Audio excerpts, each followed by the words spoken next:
This is a quick look of my Joying radio. I did a review of a Joying extremely similar to this about a year ago. This is the newer model. It looks exactly the same. Physical volume knob, 10.1 inch screen. But it has a few different improvements. And number one is the ability to act as a DVR or like a dash cam. So right now I'm running the default launcher just so you can see what it looks like. I use a Gamma launcher, links in the description. And let me switch it over to there as I'm used to using that one.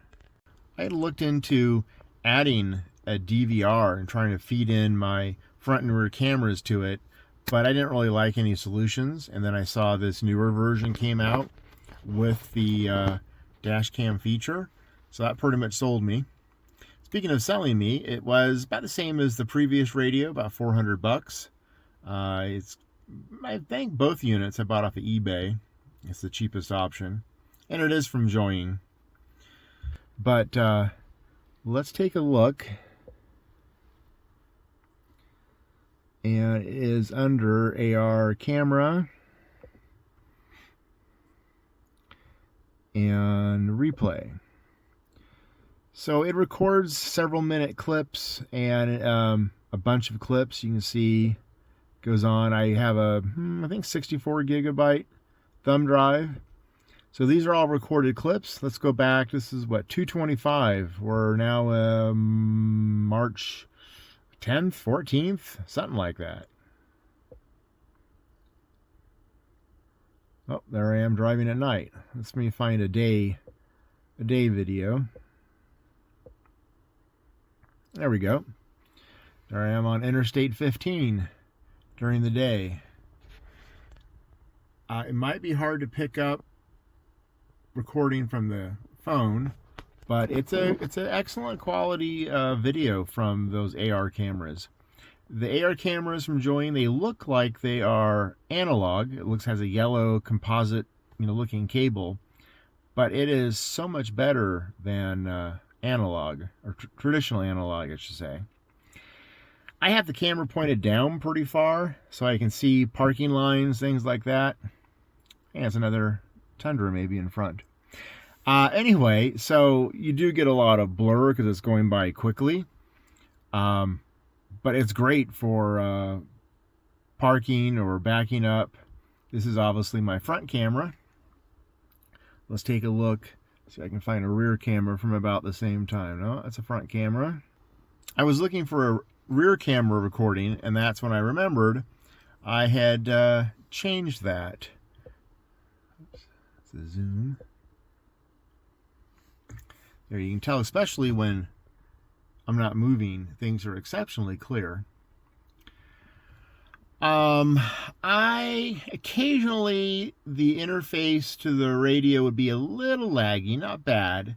And I figured, you know what, I'm recording two H.264 streams, which requires, a bit of processing power for encoding. So I turned off my rear camera for always recording.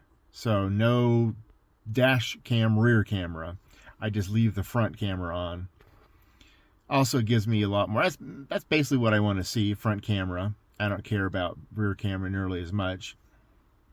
And although I did stop recording for the DVR function, the rear camera, to get a little more smoothness, it still is fairly zippy and smooth. This was my cell phone, I might complain, because I'm using it all the time. But for a head unit that I'm just driving along and barely touch, let me just try a little scroll. So the ignition is on, so it is recording. So let's see, let's try a little scroll. There was a little, a little jitterness. That one was pretty good. So I think turning the rear camera off did help some. I'll just occasionally see a little bit of a screen frame rate lag. Here's the improved split screen mode on this radio. I don't remember exactly what the difference was, but I do remember it is easier to get into and control. So say I'm listening to power amp. I don't need it full screen. Maybe I'm driving along and I'm looking at maps, so I can hit that is the split screen option, and then there pulls up maps. And then if I want to switch, there's this blue piece in the middle. I can either close it or I can switch. I switch it, it just flopped it. That way it's, if I want to, it's a little easier to get to the power amp to go through songs.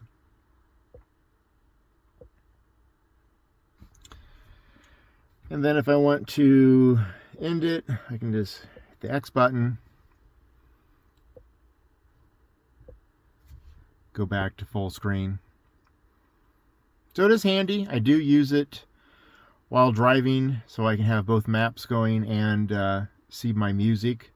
I don't really need to see the music because I can switch tracks using my aftermarket steering wheel control. It's not on the steering wheel, but anyway, it is handy to have.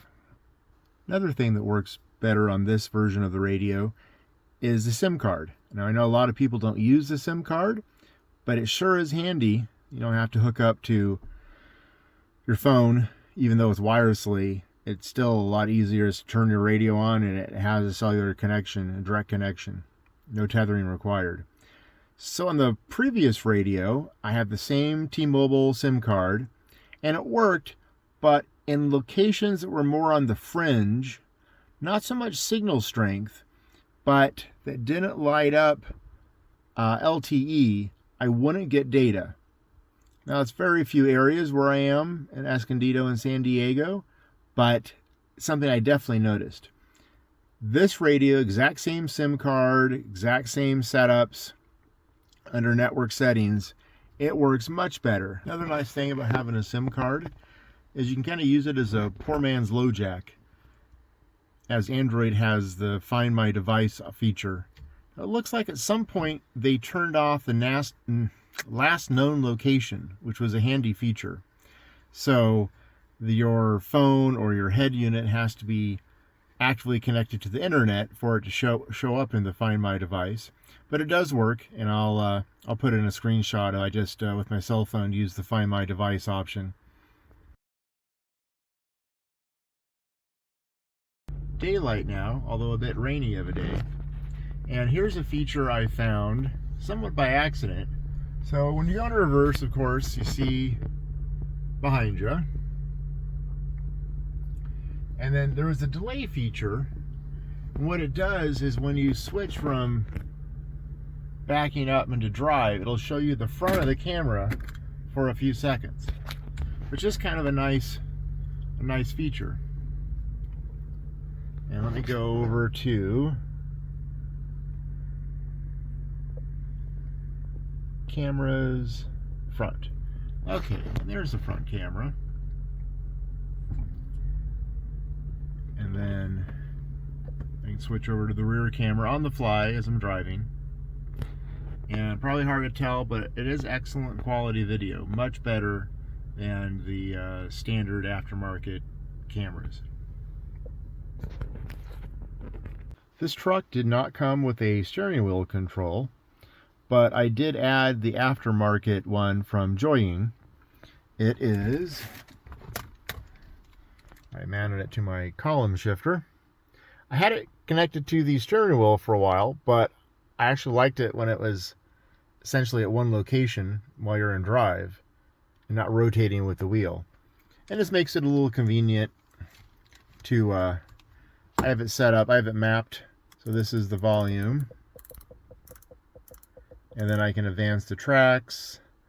And then I have that acts as the home button. And this acts as pause or play. You can set it up just like you would if you had a built-in steering wheel controls. There is an app. It's been too long. I don't remember. I thought it was called SWC for steering wheel control, but I don't see the app. But the option is around somewhere. You can then map the controls to how you want.